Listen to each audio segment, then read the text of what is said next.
Accessing peace. Existing without violence, with the ability to calmly resolve conflict. Downloading love. An overwhelming, deep, positive affection towards others. Activating liberty. Living your life as you see fit without infringing on the lives of others.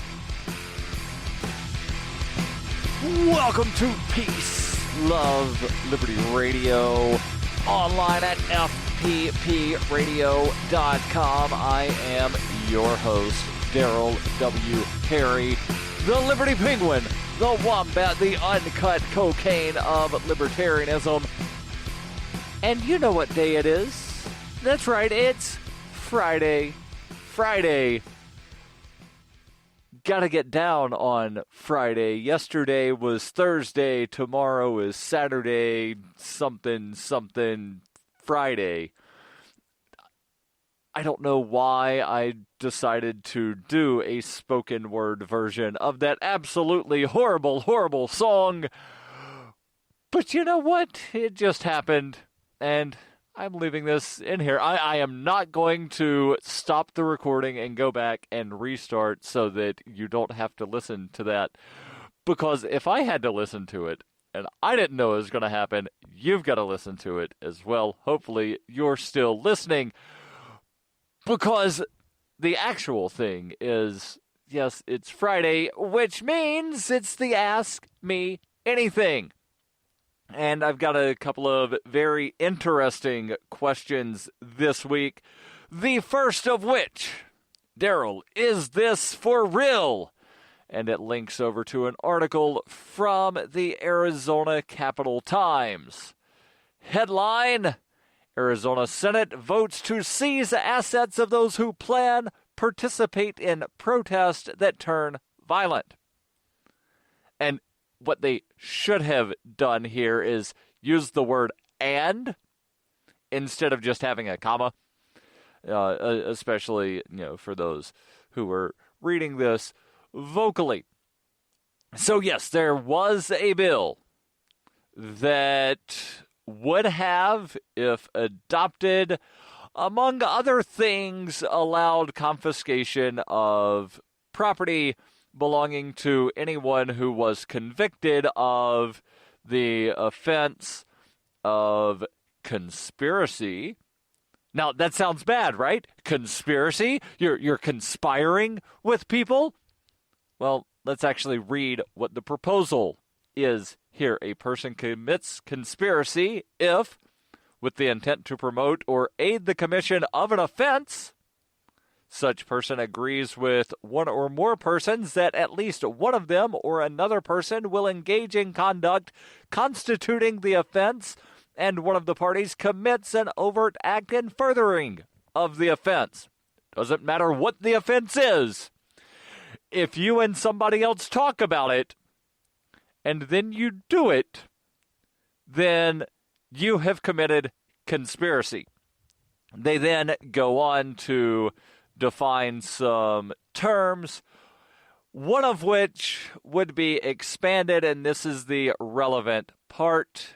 Expand the definition of riot. A person commits riot if, with two or more other persons acting together, such person recklessly uses force or violence or threatens to use force or violence if such threat is accompanied by immediate power of execution. That, if they ended the definition there, I don't think anyone would have a problem with that definition. However, they continue to define it by saying, which either disturbs the public peace or results in damage to the property of another person. So you could disturb the public peace by simply protesting. In fact, in New Hampshire, where I live, and yes, I know that this bill is something that was being considered in Arizona, but in New Hampshire, every offense, it doesn't matter what it is, every offense, when they read the official charge in court, is against the peace and dignity of the state. So, in Arizona, they were considering expanding the definition of riot to be something where you disturb the public peace if two or more people are acting together. Well, luckily, the bill wound up being killed in a sense. Senate Bill 1142, and I will post the link to the article from the Arizona Capitol Times that discussed everything in the bill, and they've got quotes from various senators and representatives. But there's been an update. And actually, you know what? Before I give the update, I'll just go ahead and read some of the article here from the Arizona Capitol Times. Article begins claiming people are being paid to riot. Republican state senators voted to give police new power to arrest anyone who is involved in a peaceful demonstration that may turn bad even before anything actually happens. You heard that right. That may. So we think that something might happen, so therefore we're going to arrest anyone that is here, even if nothing bad happened yet. And also, further, because of that definition of conspiracy, if you're at a protest and someone else does something that is violent, then you could be charged with an offense because you were there. Doesn't matter that you didn't know that that person was going to do something, but you were there, so therefore guilt by association, and now we take your stuff. SB 1142 would expand the state's racketeering laws, which are currently aimed at organized crime, to also include rioting, and it redefines what constitutes rioting to include actions that result in the damage to property of others. Again, also includes the term disturbing the public peace. Continuing now with the article, but the real heart of the legislation is what Democrats say is guilt by association and giving the government the right to criminally prosecute and seize the assets of everyone who planned or participated in a protest. There's more. But of course, there's good news. Stay tuned here to Peace, Love, Liberty Radio, online at fppradio.com.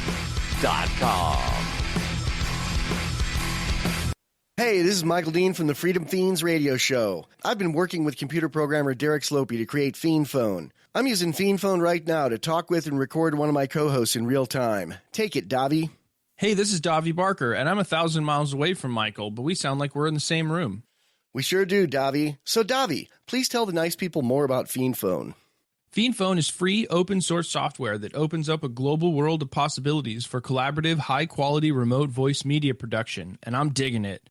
People can try the Windows beta version of Fiend Phone right now at fiendphone.com. But we're also raising money to vastly improve Fiend Phone and vastly improve independent talk media worldwide. So go to fiendphone.com to help out. Who will build the audio roads? We will, with your help. That's fiendphone.com. FEENPHONE.com. Foxtrot, Echo, November, phone.com. Fiend Phone. I never knew remote audio could be this good. This is Paige Peterson from MaidSafe, and you're listening to Peace, Love, Liberty Radio with Darryl W. Perry. Welcome back to Peace, Love, Liberty Radio, online at fppradio.com. I am your host, Darryl W. Perry, the Liberty Penguin, the Wombat, the uncut cocaine of libertarianism, answering your questions. The question was, Darryl, is this real? With a link over to an article from the Arizona Capitol Times titled, Arizona Senate votes to seize assets of those who plan or participate in protest that, the headline says, turn violent. The article, with quotes from Democratic senators, says that it doesn't even have to turn violent, just has to have the potential to turn violent. And what's worse, according to Senator Steve Farley of Tucson, is that a person who may have broken a window, triggering the claim that there was a riot, might actually not be a member of the group, but someone from the other side. So, let's give an example here. Let's say that you and I are at a 420 rally, advocating for allow cannabis to be as legal as tomatoes. That is, no special taxes, no special regulations. Somebody shows up that they're like, you know what? I want all these pot-smoking hippies to go to jail. They pick up a trash can, throw it through a window, and now everybody that's there as part of the protest winds up getting arrested if this were to go through. Well, the person that picked up the trash can, smashed the window, was not part of our rally, was not part of our protest, but yet, because something happened, everybody involved in the protest gets arrested. That's what was being proposed here. Senator Martin Quezada of Phoenix acknowledged that sometimes what's planned as a peaceful demonstration can go south. Quote, when people want to express themselves as a group during a time of turmoil, during a time of controversy, during a time of high emotions, that's exactly when people gather as a community. Sometimes they yell, sometimes they scream, sometimes they go too far.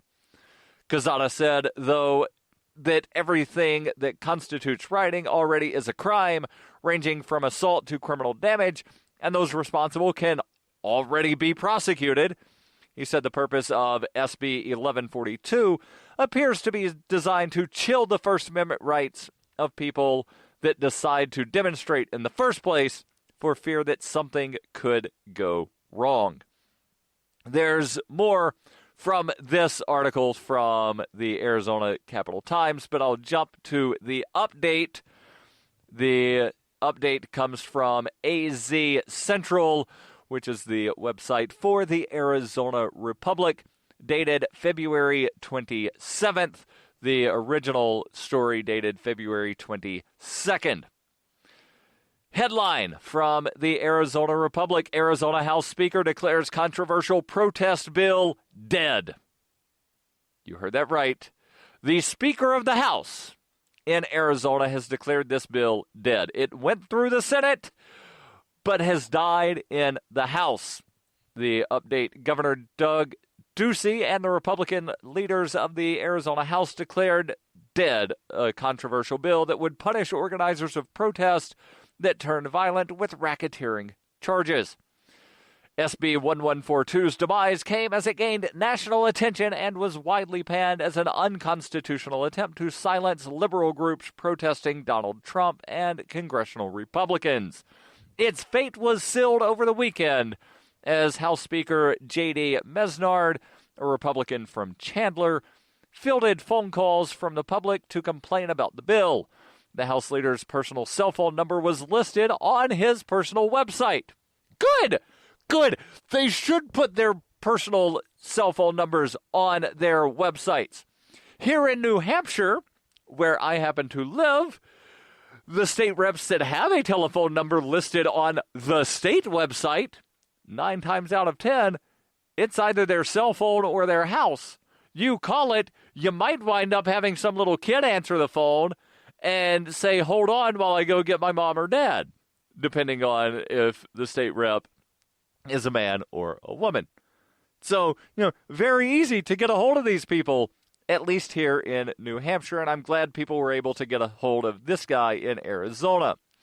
The article from the Arizona Republic continues. As he listened to the callers, Mesnard realized their beliefs that the legislation was intended to curb free speech rights outweighed any merit that supporters of the bill might put forward. He carefully read the legislation, and by the time he returned on Monday to his office, where there were more than 100 messages about the bill waiting on him, he decided he would kill the measure. He said in an interview with the Arizona Republic on Monday, at the end of the day, I think that people need to know that we're not about limiting people's rights. The sponsor is not about it. The governor is not about it. The government is not about that. The most efficient, expedient way to communicate that is to kill this bill. Now, let me pause here. Representative Mesnard has more to say, but let me pause to say that if Representative Mesnard thinks that the government is not there to limit rights, he hasn't been paying attention, because that's what governments have been doing basically since governments existed for several thousand years. Every time governments get together, they might wind up, recognizing some right here or there, but for the most part, what they do is they limit rights.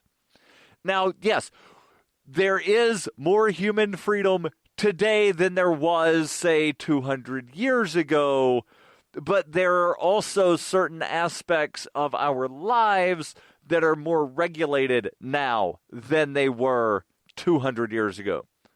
200 years ago. And some of these things, it's only been within the last 50, 60, 70 years. But 200 years ago, if you wanted to get married to the love of your life, you did not need to go down to the courthouse or to City Hall or to Town Hall and ask for a piece of paper. If you did anything other than just, moving in with them, you may have gone to your church and told the minister, I want to marry this lovely woman. And the preacher might have a ceremony and then write something in the family Bible. There were no government documents. 200 years ago, you could grow cannabis and nobody said anything. Now you try to do it in certain states, you go to jail. In other states, you've got to notify a government agent. Stay tuned. There's more here on Peace, Love, Liberty Radio, online at fppradio.com.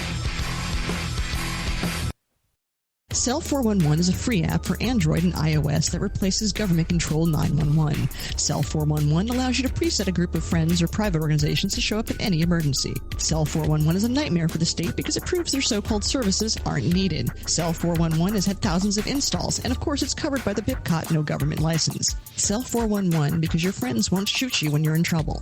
Without the government, who would build the emergency services? You and Cell 411. Get it today at getcell411.com. That's getcell411.com. When you hear the word lobbyist, you probably think about greedy corporations, but not all lobbyists are the same. Some are fighting for the freedoms you hold dear. Liberty Lobby LLC is doing just that in New Hampshire, working hard to represent you, not some special interest group. You can help by going to libertylobby.info, where your contribution will give us the tools we need to ensure that your voice is heard. Visit libertylobby.info today to find out more. You're listening to Peace, Love, Liberty Radio with Darryl W. Perry. Hey, welcome back to Peace, Love, Liberty Radio. I'll continue ranting about human freedom and how governments do indeed limit them in just a moment. But first, I want to make sure that I tell you about the wonderful people at Roberts & Roberts Brokerage. For 40 years, going back to 1977, Roberts & Roberts Brokerage has been a trusted source for buying and selling precious metals like gold and silver. They also take Bitcoin for precious metal purchases and have permanently removed the minimum purchase amount for all orders paid in the digital currency. And if you've not looked at the prices lately of either precious metals, gold and silver, or Bitcoin, you might be in for a surprise when I tell you that one Bitcoin is now valued higher than 1 ounce of gold. You heard that right. One Bitcoin is more valuable than an ounce of gold. So you want to get your hands on some of that gold? Maybe you bought some Bitcoin back in 2012, 2013. You've not looked at it in a long time. Yeah, maybe cash some of that in for some actual hard assets.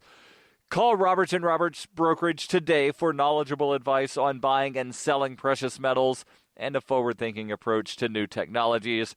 800-874-9760. That's 800-874-9760. Or visit online at rrbi.co. That's RRBI, as in Roberts and Roberts, Brokerage Incorporated, RRBI.co. Back to the article, I will end the rant on how governments wind up limiting human freedom. But just look at it, that's what they do.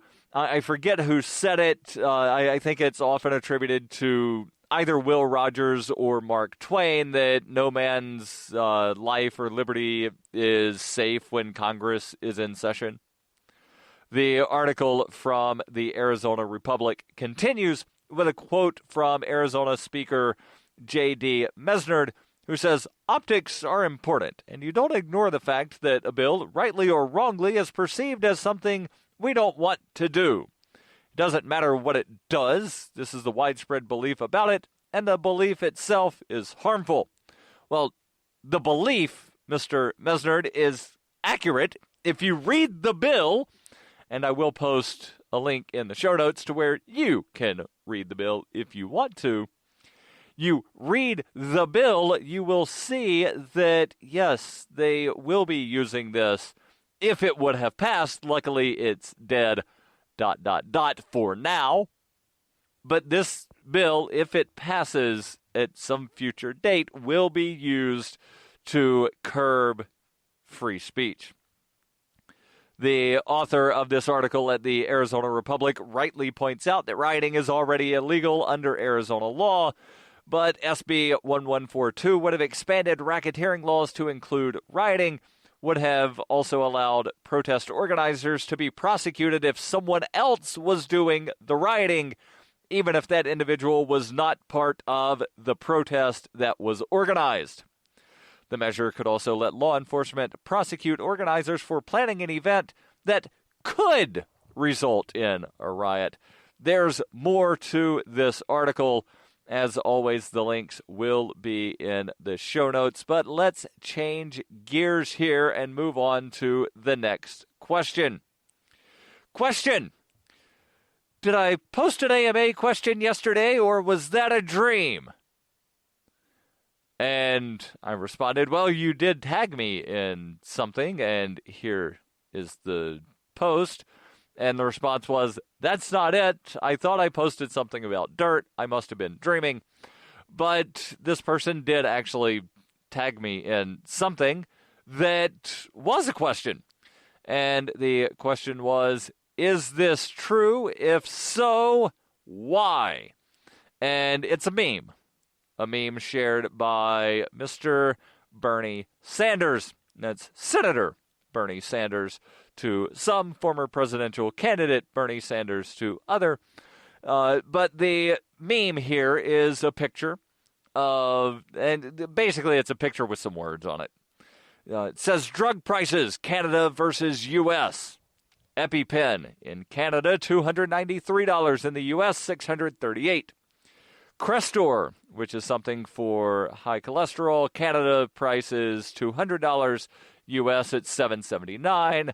There are several other things listed here, and all of them, the U.S. price is considerably higher. So the question was, is this true? If so, why?